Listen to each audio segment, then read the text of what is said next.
Hello, everyone, and welcome to AWS On Air. My name is Sohan Maheshwar, and I'm a developer advocate with AWS. And today's session is an industry live session. And today, I'm so happy to have Massimo Morin, who's the worldwide head of travel and hospitality. Massimo, tell us about yourself. Hi, everybody. My name is Massimo Morin. I'm head of worldwide travel and hospitality solution. I am part of a worldwide team that is focused in travel and hospitality. I actually checked this morning, and I think we have over 200 years of combined experience in this sector. My role is actually to create a solution that are specifically tackling problem in the travel and hospitality sector. I've been here at AWS for more than 3 years. Before Amazon, I was at Google, and I was leading the effort to launch Google Flight and Hotel Ads down in Europe. So I was head of BD in EMEA. And before that, I was at ITA Software, a unicorn company that was actually powering the largest e-commerce in travel out there. So all in all, I've been in the industry for 20 years, and many of you might actually already have heard of me or seen me on stage in some conference around the world. Well, thank you so much, Massimo. And folks, if you're working in the travel and hospitality sector, I'm sure you want to hear Massimo's thoughts. So, Massimo, first, correct me if I'm wrong, but I think something happened this year that affected the travel and hospitality industry a little bit. Yeah, it has been an interesting year for sure. Things were going great last year. Even at the beginning of this year, we have never seen growth and industry going so well in the past 10 years. We had more than 4.2 billion people traveling around the world. We have exceptional load factors on plane, occupancy rate in hotels.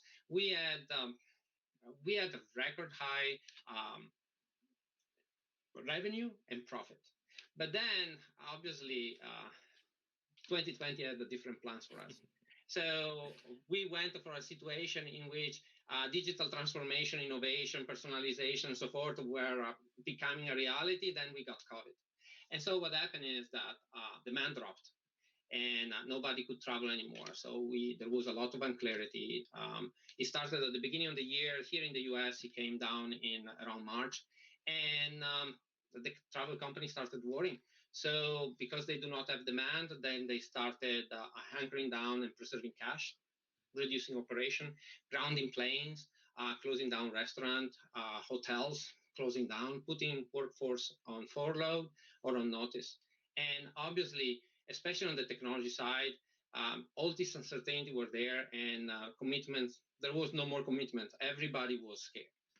So just to give you an idea in terms of numbers, I'm sure my audience knows, but the travel sector employs 1 out of 10 people in the world globally. Now we are expecting that more than 100 million people are going to lose their job due to COVID. So it's a lot of people. So you can understand that the travel and hospitality company started a bit getting worried, but then they started looking at, they look at how technology could actually help them to cope with this, because it was clear it was not going to be an isolated case. It was not going to be like 9/11. So they wanted to look at increasing their efficiency, turning down services that they were not needed, they were not used, turning down application, enabling remote work, relying more on SaaS solution and so forth. So this is what was happening. But at the end of the day, they said, well, look, we have to plan for resiliency, but also we know that there will be a recovery. The thing is that we have to do more with less than we used to do before till the situation is going to improve. And this is what happened. So it's interesting, Massimo, that you mentioned a couple of words there that really caught my attention, which was resilience and recovery. Mm-hmm. Because, I mean, I think I can speak for all of us when we say it. Even after the pandemic hit, no one expected it to be like this for like 10 months, and 10 months in, here we are. We're still, a lot of us lockdown, Reinvent is virtual, which has clearly affected the travel and hospitality industry. So how are companies really preparing for, to be resilient and to recover from that? Yeah, it is interesting. It's an interesting topic because the travel industry is resilient. People want to travel at the end of the day. The thing is that they do not know how yet, but the demand will be there. So what we have seen is that even if there is all this uncertainty, for travel and hospitality company, we start interviewing them and we start reaching out to them, and we see that the fundamental of the business is still good. I mean, they're still talking about the digital transformation, customer engagement, personalization, connected experiences, operation optimization, saving IT costs, and even sustainability, all fueled by data. The only things that change is the flavor. So it is they wanted to focus on what is core, and they want to let go what is not core, and they want to be looking at a technology, how they enable them to outsource as much as possible and get ready to tide their technology spend based on the demand that they have. So they will not invest on something that they are not getting the return right away. So the thing is, what they want to do is they wanted to tide all their spend based on the demand that they're getting. So at the same time, what we see is that if this is what they want to go, we see that they want to focus on what that doesn't change. They want to focus on the invariant. Whatever investment, whatever things they want to do today, they want to be sure that their investment is preserved and protected for the future as well. So they are working on initiatives that will stay there after the pandemic. And the second thing is they want to build the resiliency. They understand that this is not an isolated case, and therefore they have to be able to ramp up or ramp down their business depending on what is the demand and the condition of the market. So we know that demand will come back. It is a fact. Is it due to the vaccine? Is it going to be because we have regulation about reciprocal testing, or simply because we have enough information? The traveler has enough information to actually know where it is safe to travel and get the ability to plan their trip accordingly.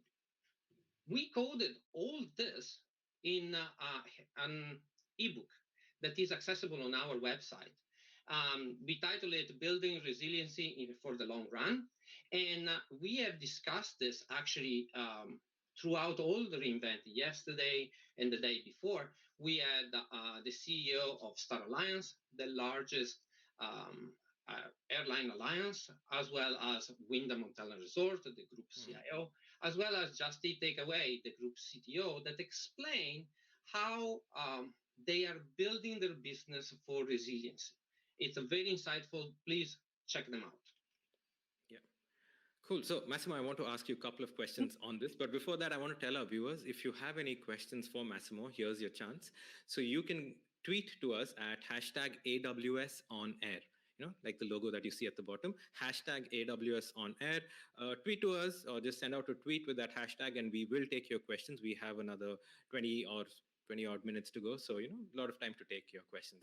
So, Massimo, before we get to the more serious stuff, I have to ask you, which is your favorite destination in the world, since you are the worldwide head of travel and hospitality? I have to ask you this. I like the beach. I love the beach. I tried a variety of destinations. I like to go to Miami if I can. I love the Côte d'Azur. I mean, that is beautiful. I spend a lot of time, a lot of vacation down in Crete. And also I like Asia. Thailand is beautiful as well. So everywhere that there is a sandy beach, you find me there, a book under an umbrella, margarita, ready to go. Okay. Nice. That sounds, it's getting really cold out here in Amsterdam, so I'd love like some sun and like a margarita perhaps. But going on to a little more serious things, Massimo. So you were telling me a little bit about how the travel and hospitality industry is really focusing on their core. Right? So can you tell me a bit about that? And for viewers who might be in the sector, what advice would you give them about that focus? Yes, absolutely. So what we are seeing is the company are focusing on their core. So what they are doing is, independently if they are a small or a large organization, they are actually trying to move from CapEx to OpEx. So basically what they are doing is they want to save costs and tide up their IT expenditure against their demand that is there. And with that, taking advantage of those services and enable self-service and build resiliency and so forth. The thing that surprised me all the time, though, is that I have even most advanced and most experienced companies, travel hospitality companies, that are already in the cloud. They're not using the cloud as a cloud, but they're using as an extension of their data center. So they're still sizing up for peak. they're not using auto-scaling, and they're not using the right EC2 instances and so forth. So the way that we are helping them is um, we are supporting them into their migration of their core application into AWS, and they are doing this during this time. They're leveraging the fact that there is no demand to actually take these risky kind of steps, right, on something uncharted like moving their core application into AWS, and they are doing it as fast as they can. We have companies like, for example, Last Minute Group that actually, I think they started in August. They came to me and said, look, how should we do this? Should we take our time, see how it goes, or should we do it as fast as possible? I said, you man, let's do it as fast as possible, because you have to get ready when the demand comes. And then they executed on that. Other customer, for example, Cathay Pacific, they move the Pros OND, that is the core of the revenue management system, into AWS. They actually gain 20% in performance. But then that helped them to develop better model, better prediction, more sophisticated model for revenue management. So they are able to cope and start analyzing what is going to happen in the future by using the data that they have. So you're saying the companies like Cathay Pacific and Last Minute Group, they've really sort of used this time where the demand is not as much as they would, to really figure out how to improve and, improve. Yeah. And the thing is that, so they already had this budget, right? And then you see there is two trends. The first trend is I start migrating, but now I start optimizing the use of AWS, right? Because now I'm right sizing it, using auto scaling, using putting it up for peak, moving to managed services and so forth. So we have seen that these two things balance them out. And so they're at the same time, they're saving costs by actually decommissioning all their colo or their old data center.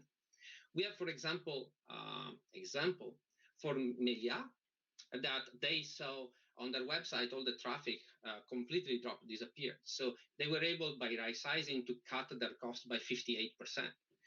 And they were able to cope with bursting demand when those were coming along. But one thing that impressed me is actually 2E. 2E is one of the largest tour operator in the world. And what they did is they were able to save 50% of their AWS cost. But the interesting thing is that they were able to make more cost cautious and performance cautious decisions. So they were learning through this process. So this is it's fantastic, because they, during this time, is they are reinventing a bit their business. And on that, the interesting thing is that, okay, so we save the money, we save the cost. What's next? Well, the next is you wanted to create a solid foundation for automation and self-serve. So we have seen an increase of adoption, for example, for chatbot and contact center. Adoption of Amazon Connect went way up. And we have, I think it just came out, a Priceline at a webinar a few weeks ago that he simply said that they moved their 1,600 agents. They start working from home, and basically overnight, they were able to cope with the demand of spike like 300% very quick. And the thing is about contact center is you call a contact center when you need something. So it needs to be there. And that was very important.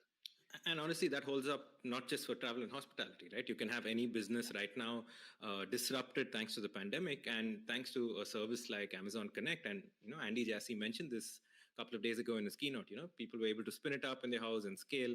So, I mean, if you're in another industry as well, you can still use it.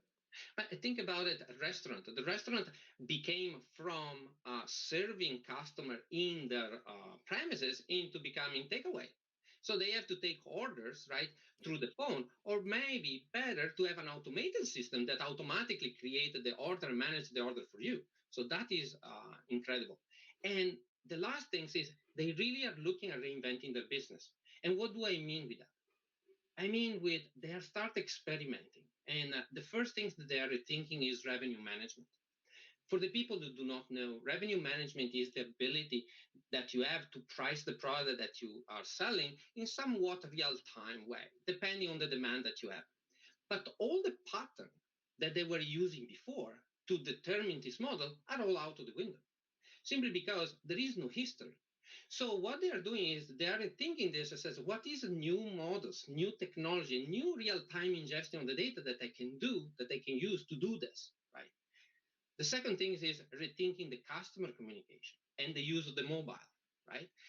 Customer, what are the information I have to give to the customer so that they are comfortable starting traveling again? Are they tested? Can they go? What are the restrictions and so forth? And the contactless experience, to me, is all, look, use your mobile phone. You don't want to introduce new piece of technology, leverage the mobile app to make you that to be one-stop shop for any interaction with your customer.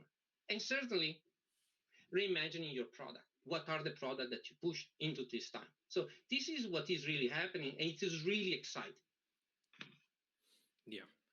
Thanks, Massimo. So, viewers, again, if you have any questions for Massimo, he's a veteran of the travel and hospitality industry. Just tweet to us at hashtag AWS on air, which is hashtag AWS on air.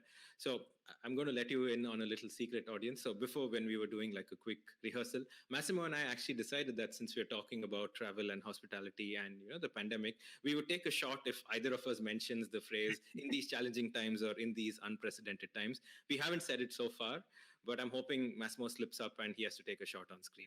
But Massimo, I'm paying attention, just FYI. Okay, I have my bottle on my side here. Okay. Yeah. So, Massimo, I have a feeling a lot of our viewers will be in charge of solutions or, might be in the solutioning team when it comes to a travel and hospitality company. So Yeah. we have sort of defined what the problem is and what you can do, but let's get to the details, So what can someone actually do? Right. So we have seen that actually talking about transformation, innovation, they're all big words, right? But you have to start somewhere. And we want to see this. So create something that you can start touch and use. So we have a full worldwide team of experts that in travel and hospitality that is whole purpose is to design specific solution for travel and hospitality. These are more. What I want to make clear, it is more than a piece of software that you turnkey. It's like a series of mechanisms and customer engagement that can accelerate their journey into the cloud, targeting specific line of business and specific needs. Let me give you an example. We talked about the contact center. The contact center as is, yeah, it's great, but how does it fit in travel and hospitality? So we created a whole solution around a modern contact center operation for travel and hospitality and presented example like Priceline, Jack in a Box, and Best Western that they are not only saving 30 to 50% from their contact center cost, but they are enabling the multimodal, self-serve, omni-channel experience that they have with their customers. So the integration of chat, voice, the Alexa, and so forth through a seamless experience, right? Very relevant, very appropriate. The system that you are integrating are unique for travel and hospitality, so we dive deep into that. Another solution that we develop is the connected kitchen. We were listening to our friend at the restaurant industry, and we know that one of the challenges that they have was to monitor the temperature that they were storing their food for security and for safety compliance, for food safety regulation compliance. So we are using IoT devices so that you have a wireless thermometer that basically keep track of the temperature in an automated way. We have partners that can help develop that solution for our customer. And the benefit of it is not only to solve that specific problem, but you start looking at having a single view of your operation for your back store, right? So you can see it with the freezer, cooler, and refrigerator. You free up workforce because they don't go around to take a note of the temperature the food is stored. And then you can start looking at the utilization of your equipment, right? And you start doing predictive analytics and predictive maintenance. So you are extending the life of the equipment that you have. This is particularly interesting and happy to work on with my customer on this. Other things that we looked at is instead of being point specific, we look across the business. So we know that data is the lifeline, the lifeblood of travel and hospitality. So we created a travel and hospitality data platform. It is basically a future-proof kind of architecture that is introducing flexible, scalable, and cost-effective system to not only have a data lake, everybody has a data lake, but compounded to that, that is a data store that basically an operation data store that you can actually inquire and getting report and getting actually insight out of it. So can you give me an example, Massimo, of how this would work? So basically, you are getting information like your transaction, your customer, your loyalty, and so forth. So you store it into S3. That is where you put it there. What you want to do is the standard paradigm is separate storage from compute, so that you can store as much data as you want. You don't need to increase your computational capacity because they're completely separate. You put it in 3 different buckets. First of all, you don't change the data. You store it in the way that it is. The second one is, depending on your use case, you start extracting the data from the raw data for the specific use case that you have. And plus, in a third bucket, you create a reporting data. So, for example, you want to know what were the sales last month. Those never change, but you don't need to reprocess the old invoices that last month occurred to get to know how much you actually sold last month.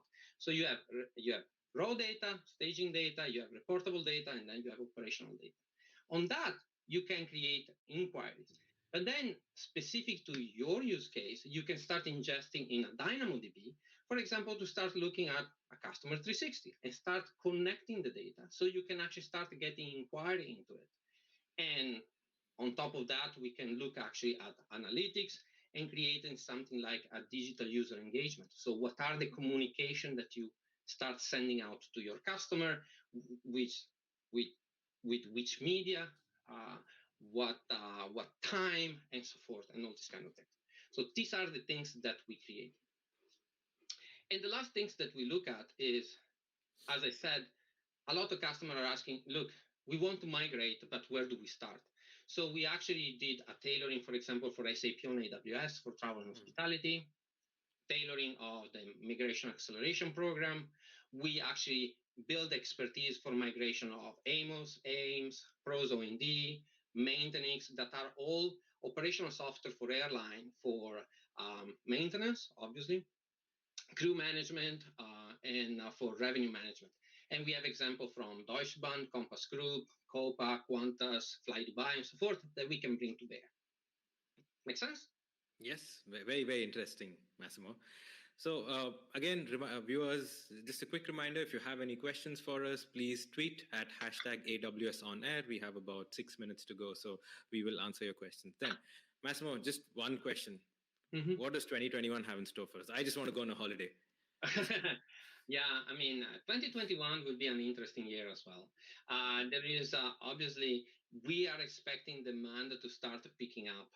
We know that the crisis is not going to fully pass, but there will be a bit more recovery. So on our side, from AWS perspective, we believe that the strategy we put in place on helping our customers specifically on resiliency is now going to go into recovery. And in into recovery, we look at doubling down on data. So we produce a solution around master data management and customer data platform. So basically, we take the travel and hospitality data platform and we work with partners to create an MDM that is basically a single source of truth about the entity inside your organization. And a customer data platform is basically taking all the digital fingerprint that your customer has and identify where he is and what he does. Why is that? Because we believe that with this information, you can better engage with your customer. You can actually start doing more at scale personalization. You can do better retailing, better customer engagement, and so forth. And we will double down on personalization. It is a bit of misnomer that travel and hospitality companies do not know how to do personalization. What they do is, it is challenging for them. They do personalization, but they are not able to do it at scale and across the whole organization. So what we want to do is we want to enable to do that at scale and complement the model that they have with, for example, Amazon Personalized. That is actually the service used by Amazon. So see how this integrate and help them to develop more sophisticated model, because reality is changing due to the pandemic. Yeah. And if I can jump in, Massimo, Yeah. personalize something I'm familiar with. You don't even need a machine learning background to work with personalize. A lot of people have that. They're like, oh, I need to be like this crazy data scientist. But no, you just have to feed in some data, and it'll give you, like you said, a personalized model for you. Mm-hmm. Yes. The other things that we are going to see is much more use of the mobile phone, because there is the contactless experience, and we are seeing this to be more and more pervasive in travel and hospitality. One of the latest statistics that I saw said that there has been an acceleration of adoption of mobile technology by 2 to 3 years due to the pandemic. We, in fact, have company like Malco Resort and Entertainment that actually are using their mobile app not only to order service in the room and whatnot, but actually engage with the staff. So you can order to clean the room and so forth. So they're creating this two-way communication. And the beauty of doing it in AWS, what the guys at Malco says is they can deploy in 90% of less time than they used to do it when they were doing it on premise. So this is what is going to happen, and what we are going to work is enable our partner compounded with this solution to assist more our customers. So we want to accelerate this. And in fact, I want to mention, if you guys haven't seen it, this morning we launched the travel and hospitality competency that is selected partners that have experience in travel and hospitality for specific use cases, data, connected experiences, personalization retailing that can help you achieve those. Awesome. So, Massimo, final question. I'm sure viewers are very excited about, taking some of this knowledge that you have shared. So, this video will be available on demand on the Reinvent platform, so you can always come back to visit it. But you mentioned like an ebook earlier, Massimo. So, how can one go about learning a little more about this? Yes, so we have a website. You can see all the information here on the back, on my back, aws.com/travel. It is a very active website. We continuously post material in there. Actually, we have a very prolific tech leader. Shaker is spending countless amount of time creating reference architecture to, for example, connected airport, connected lodging, connected restaurant, revenue management, and whatnot. And you can find them all there. We have more than 50 of those. Plus, we have a very active blog site. So in there, you can see thought leaderships, and you can get engaged. We are trying to create a community around thought leadership. So if you are interested of voicing your opinion and start engaging, see what other people are looking and doing, by all means, get engaged. You can see what is happening there. To me, to conclude this, we have a couple of minutes. I want to quote actually Andy Grove, an ex-CEO of Intel. He said, "Bad companies are destroyed by crisis. Good companies survive them. Great companies are improved by them." So the idea here is it's really up to you to decide what type of company you are. We are here to help. And we want to enable not only to survive this crisis, but actually to thrive for the year to come. So we are really here to help you. And Massimo, if people want to get in touch with you personally, can they do that? Absolutely. It's the email is right there. My door is always open for whatever things that they need. We are customer focused, a customer obsessed company, so absolutely. Yeah. Thank you so much, Massimo. I love the key takeaway, which is resilience and recovery. It's been okay. I'm going to say it. It's been a challenging year in these unprecedented times. Oh, I have to take a shot. But remember, resilience and recovery. Anyway, Massimo, we are out of time, but thank you so much. And thanks everyone for watching. We'll see you around at Reinvent. Cheers. Bye. Thank you. Bye. See you soon.